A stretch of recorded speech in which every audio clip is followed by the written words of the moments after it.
Hello everyone, this is Dr. Siddharth here, and today we'll be having the recall session for the recent INI-CET exam. As far as anesthesia is concerned, we have about 7 questions, and just we're going to go through them one by one and see the answers. So the first question is match the following substances with their respective antidotes. The options are benzodiazepines, alcohol, opioids, and arsenic. So instead of confusing yourself with the options, it is better that if you match them with the antidote that you already know. So for the first option, benzodiazepines, the antidote is obviously, flumazenil. So it is a competitive antagonist for the benzodiazepine group of drugs. Second is alcohol. For alcohol is fomepizole, which is the drug which inhibits the alcohol dehydrogenase enzyme. So it is used for methanol and ethylene glycol poisoning and stops the formation of the toxic subproducts. Opioids, we all know that the antidote is naloxone, and for arsenic, it is dimercaprol, which is a chelating agent. So once you match and everything, you will be able to see that the right option is option B. So benzodiazepines, it's flumazenil. Alcohol, it is fomepizole. For opioids, it is naloxone, and for arsenic, it is dimercaprol. Of these two, for clinical practice, whenever in operating theater we use for any sedation, like uh, regional anesthesia undergoing mild sedation, or for awake fiber optic intubation, we always make sure that we have naloxone and flumazenil available to reverse the sedating effect in case the patient is to be sedated too much. Second one. So this is more of a spotter. It's just a clear-cut answer that is right in front of your eyes. Identify the nerve block demonstrated in the given intraoral image. So if you can see here in the image, the needle is directed towards the greater palatine foramen. That is the junction between the maxilla and the palate. It's the exit route for the greater palatine nerves and vessels, and it is used for anesthetizing the entire palate. It's sometimes can be, in from these options can be confused with the inferior alveolar nerve block, but the right option here is greater palatine nerve block. 3. All of the following are advantages of ketamine except. So first you need to know about ketamine. Ketamine is an NMDA receptor antagonist. Its effects are sedation, analgesia, dissociative anesthesia. It protects the airway, even though there is deep sedation, and most importantly, it stimulates the sympathetic nervous system. So you have an increase in heart rate and BPM, etc., etc. So from these options, option A, sedation, yes, it does give sedation. Option B, relief from pain, yes, it does have an analgesic effect. Dissociative amnesia, yes, it provides two things. One is a dissociative state, that is dissociative anesthesia, and for mild sedating doses, we do have dissociative amnesia also. Now, in psychiatric practices, a low dose of ketamine does produce a rapid antidepressant effect, okay, but it does not per se give you a relief from depression. Okay, so I think this question is more of a wordplay here. So what you need to do is you need to read the question properly. You see the options and you start to rule out the options. So option A, sedation, yes, so it's not the answer. Option B, relief from pain, yes, so it's not the answer. Option C, dissociative amnesia, yes, ketamine does provide that, so that's not the answer. So the obvious answer here should be relief from depression. Next, in an emergency triage scenario, which patient should you attend first? One is 40-year-old unconscious patient with noisy breathing. Option B is 25-year-old woman breathing rapidly and sweating. Option C is a 60-year-old man conscious with blood-soaked trousers. And option D is a child that is crying loudly and inconsolably. So whenever you go to a triage scenario, you look at the ABCs, airway, breathing, circulation, okay? That should be your main priority. Securing the airway, making sure the patient is breathing and the circulation is normal.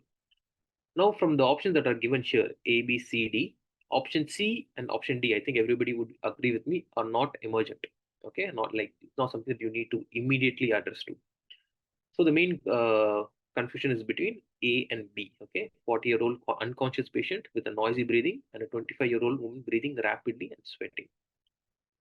Of these two, the ideal person that you must attend to first is the 40-year-old unconscious patient with noisy breathing, because option A, the patient is unconscious, and noisy breathing means that there is some compromise to the airway. Okay, so your first priority should be option A. Go assess the patient, do a primary survey, stabilize, and then do a secondary survey. Most probably, this patient will need you to secure the airway. The next priority would be option B, because the patient is rapidly bleeding and sweating. So it does, the patient might be bleeding excessively, or it might be some other reason. But of all the options that are available here, the patient that you should first attend to is option A, because the patient is unconscious and their airway is to some extent compromised.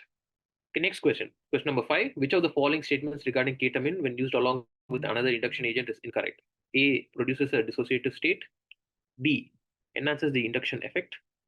C. Reduces opioid tolerance. And D. Increases sensitivity to opioid analgesia. So this again is something like a wordplay. You have to be careful, okay? So option A, yes, ketamine does produce a dissociative state. So we know that that is right. So that can't be the option. Option B, it enhances the induction effect. Yes, whenever you use ketamine with another induction agent such as propofol or thiopurine or other things, it does enhance the induction effect. So that is the right answer. Option C, reduces opioid tolerance. Yes. So the main thing is ketamine has something called an opioid sparing effect. So let's say that for a patient, for some reason, you are giving 100 mics of fentanyl. Okay. Now, for the same patient, if you give some amount of ketamine, the amount of uh, fentanyl that you need to give to produce the same effect is reduced. So, so that is called opioid sparing effect of ketamine. So let's say you give a patient 100 mics for sedation of fentanyl for sedation. Now for the same patient, if I'm going to give 20 mg of ketamine, I just need to give 50 mics of fentanyl. That is enough to produce the same sedating effect. So this is achieved by reducing the opioid tolerance of the patient and the opioid sparing effect. So yes, option C is correct. So that cannot be the answer. Option D, increases sensitivity to opioid analgesia, is not an effect of ketamine. Ketamine enhances the effects of whatever opioids you give by their opioid sparing effect by reducing the opioid tolerance, not by increasing the sensitivity to opioids. So again, first thing here is to read the question and crack the question. Next is to read the options, rule out the options, and then choose your right answer. So from all the options that has been given here, option D is the one that is not associated with ketamine when it's given with other induction agent. Next, a patient receiving haloperidol develops high fever, muscle rigidity, and altered mental status. Which of the following is the next best in management? So, patient having a haloperidol, giving them haloperidol, having muscle rigidity, a high fever, altered mental status is a classical sign of neuroleptic malignant syndrome, NMC. So for these patients, the first thing, the reason is because of dopamine antagonist, that is haloperidol here. The first line of treatment is to stop the infecting the causative agent, that is haloperidol here. Then give them supportive management, monitor them, give them fluids, cool the patient, monitor and treat their hemoglobinuria. They might have electrolyte imbalances that also needs to be treated. And you also need to treat their muscle rigidity, high fever, altered mental status, etc., etc. So the first option here is A. Continue the antipsychotic with benzodiazepines and hydrocortisone. No. So because you first need to stop the agent, so that this can't be the answer. B. Stop haloperidol and start dantrolene and bromocriptine. Yes, you need to stop haloperidol and then start the treatment. Dantrolene is a muscle relaxant that acts. It's also used in malignant hypothermia, where it acts via the ryanodine receptors. And bromocriptine is a dopamine agonist, so you need to use them. Add an anticholinergic effect. No agent, it has no effect here. Reduce the dose of antipsychotic and start IV fluids. No, you're supposed to completely stop the antipsychotic, not reduce it. So from the options that's been given here, I would say that option B, stop haloperidol and start dantrolene or bromocriptine, is the right option. Last question, for benzodiazepines and barbiturates, which of the following statements are true? A, both act on GABA. B, cause additive sedation with alcohol. C. Thiopentone has a short duration of action due to metabolism. And D. Fumazanil is an antidote for barbiturates. So just by seeing the answer, you can tell that the correct answer is option A and B. So it's option A and B, both are correct.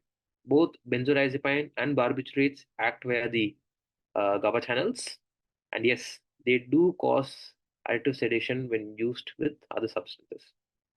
See, thiopentone has a short duration of action due to metabolism. No, thiopentone has a short duration of action due to its rapid redistribution, not because of rapid metabolism.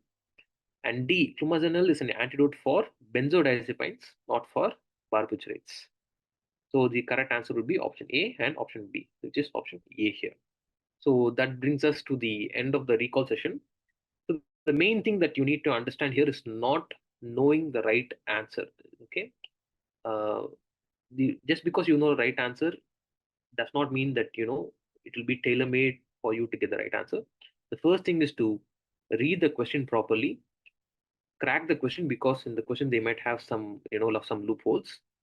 Read all the options, option A, B, C, D properly, rule out all the options, and then choose your right options. Because if you just like that go and pick an answer, your chance of getting the answer right is only 25%, because you have four options and one is the right answer. The chance of getting the option right is only 25%. If you're able to rule out at least one option, the chance of you getting the answer right becomes 33%. And if you're able to rule out at least two options, your chance of getting the answer right becomes 50%. So just knowing the answer is not enough. Some questions you might not know the answers. So always systematically approach the MCQs. First, read the MCQ, the question properly, crack the question, read the options, rule out the options, and then choose the option that you think is right. So hope this lecture helped you all. See you again in the future. Thank you.